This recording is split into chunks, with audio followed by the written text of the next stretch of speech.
Tungod sa kapait ug kalisod, aron makakaon ang akong mga anak, gapagamit ko sa mga uhaw ug unod nga mga sundalo. Maayong adlaw kanimo DJ Sam, ingon man sa imuhang mga viewers ning imong programa. Unta, matagan pud ko ninyo og advice kabahin ning akong problema karon. Mauwaw unta akong i-share ni DJ Sam, pero kinahanglan tungod kay wa ko'y mapangayuan og tambag. Kabaw kong husgahan ko sa akong mga silingan. Tawagan na lang kog an, taga Mindanao ko, ug naan ako'y 8 ka mga anak. 39 years old ko DJ Sam ug usa ka single mom. Hangtod karon, wa pagid intawon ko kakaplag og lalaki nga magtinuod sa ako . Wa ko makahumana sa high school DJ Sam kay sayo man kong nailad sa usa ka lalaki. Amahan sa akong panganay. 14 anyos pa lang ko dihang nabuntis ko sa iyaha DJ Sam. Tungod lang sa school project. Maong nakuha ko sa akong classmate ni adto nga time.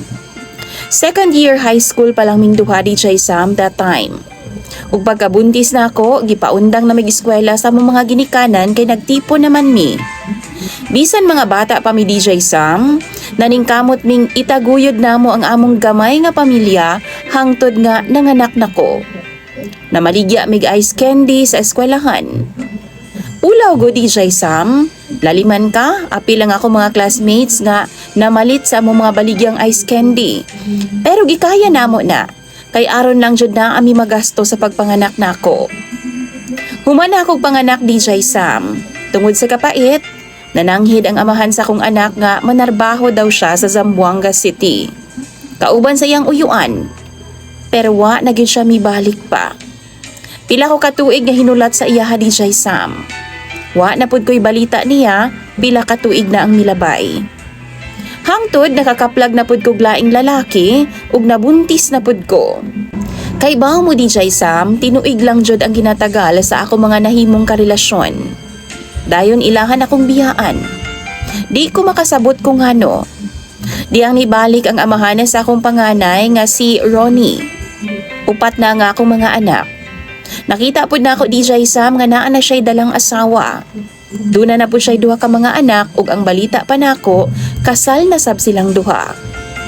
Nasakitan kaayo ko, pero wa ko'y kusog para sumbatan siya kay niadto nga time, naa naman pud ko'y kaipon ug buntis na pud ko. Pero wa magdugay nagkabuwag ra gihapon mi.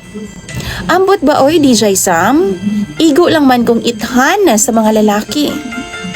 Hangtod gani abot na lang og 8 ang ako mga anak sa pagpanimpalad. Lain-lain silag amahan ug tanan sila gibiyaan ra gihapon ko. Sakit kaayo. Maong na-realize na lang nako. Wa na gyud siguro'y maninuod ug magtarong sa ako ang lalaki. 2 years ago, naay nanguyab sa ako ang usa ka sundalo.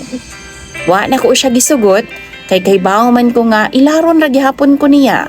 Sundalo pa'y imo, di man tanan ha pero kasagaran. Bisan asa dunay asawa. Giingnan ako siya nga kung gusto siya nga mulabot nako, kay maura man jud na ilang gusto kay bahaw naman ko ana nila. Giingnan ako nga magpabayad na lang kog sakto. Para mabuhi pud ang ako mga anak.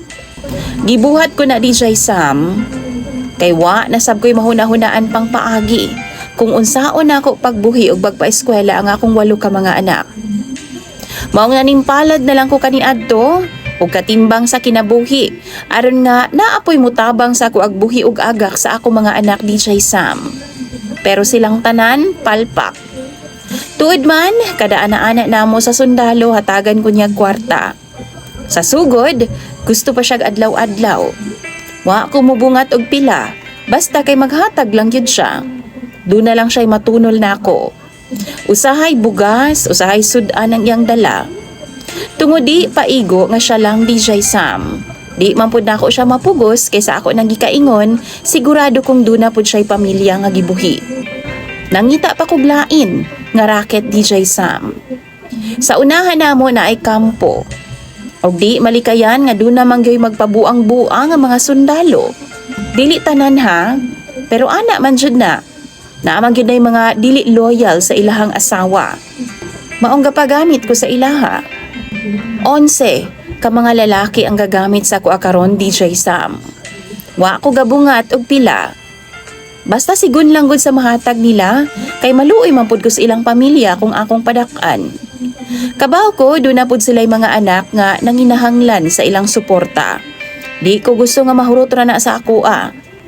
Depende kay ang uban na magdaog kape, gatas, asukar, bugas, isda, ug ang uban ni kwarta itunol. Bisan 100 DJ Sam mo dawat na lang ko. Asa man ko mangita ana, wa may laing muhatag sa kuha ana. Wa pud ko'y pili DJ Sam.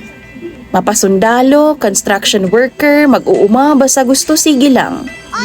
Para sa akong anak, buhaton ko na.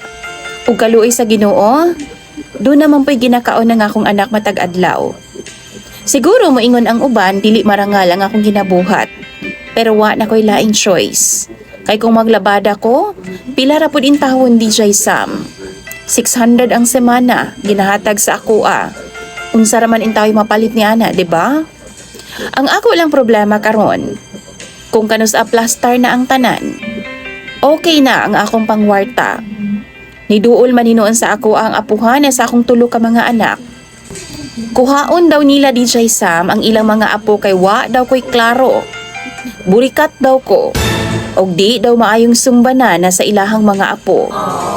Bisan unsay may tabo, di gyud ako ihatag ang akong mga anak. Grabe gid akong sakripisyo ani sa ilaha. Mibuhat gani kog mali no, para lang mataguyod silang tanan kay di gyud nako sila ihatag sa ilang amahan. Bisan pag magpatay mi DJ Sam, musukol gyud ko. Pero gibaharan ko nila. Ilaha daw kong ipa-DSWD. DJ Sam 9, 11 ug 12 years old na ang mga bata nga gusto nilang kuhaon. Dili ko gustong malayo sila sa akoa. Pero tanaw ninyo na ba sila'y habol? Makuha ba gyud na nila? Sa mga kabaw daw dihabi, palihog lang, isulti ninyo sa comment section. Tambagi na lang pod ko ninyo unsay angay na kong buhaton. Imong sender ug follower DJ Sam, Ann.